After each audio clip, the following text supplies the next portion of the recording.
Long time ago, there lived a king. He had the most beautiful daughter in the world, and even the sun was surprised to see her when he shone on her face. Near the king's castle lay a dark, gloomy forest. In the middle of the forest, there was a fountain. One day, the king's daughter went into the forest, but it was very hot.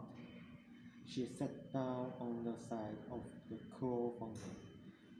Then she began to toss a golden ball in the air and catch it. It was a most interesting game to her.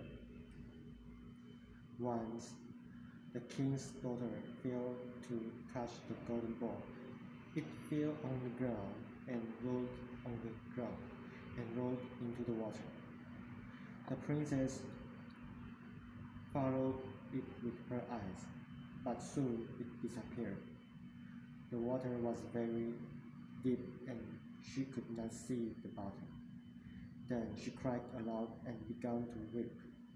Soon she heard a voice. It said, "Why are you weeping, princess?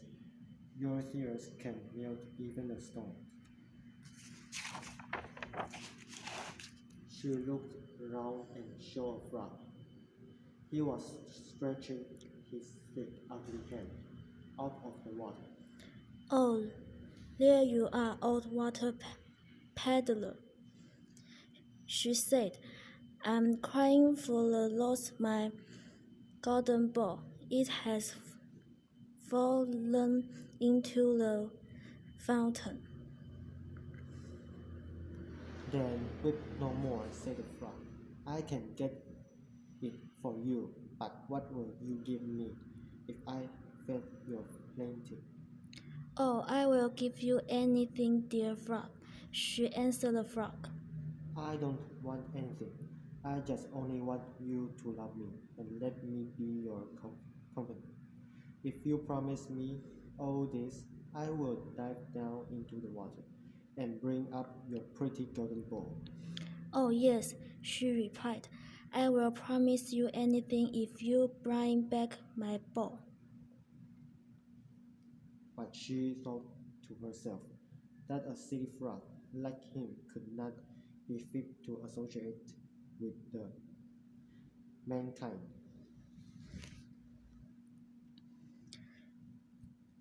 The frog believed the princess.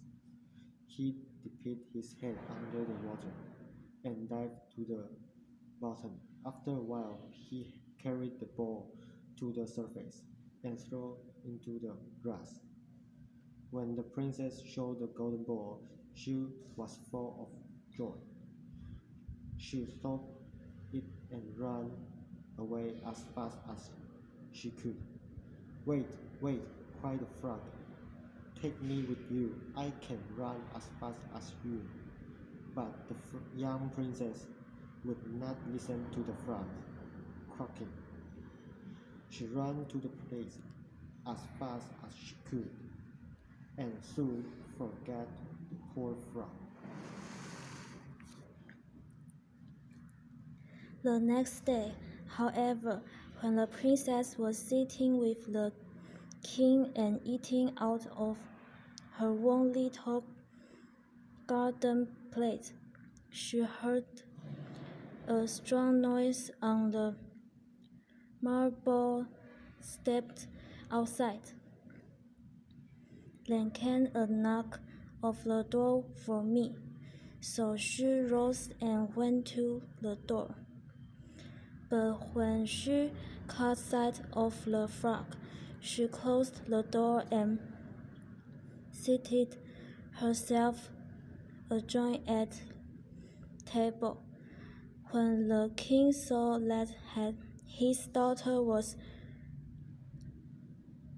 frightened, he said, "My child, what is at the door? Has a giant come to carry you away?" Oh no, my father, she replied. It's not a giant, only a very ugly frog. "A frog? What can he want with you, my daughter?" My dear father, I will tell you all about it. I, I thought he could not get out of the water to come to me, and now here he is. Just then came a second knock on the door, and a voice cried, "Princess, open the door for me. You promised that I could be your companion when you sit in the shade and fetch your bowl from the bottom of the fountain." The king looked at the frog and thought for a while before he spoke. "Then you must keep your promise, my child." The princess knows she must obey, so she let the frog to come inside. The frog hopped in after her and jumped up into her chair and straight onto the table. "Now push your golden plate near me," said the frog, "so that we may eat together." As she did so, the frog leapt onto her plate and ate up all her dinner, which was just as well because the princess didn't feel much like eating. After the frog had finished, he took one great leap and landed on the princess's neck. "Go away, you ugly cold frog," she cried. "I will never let you sleep on my lovely clean bed." That made the king very angry. "This frog helped you when you needed it.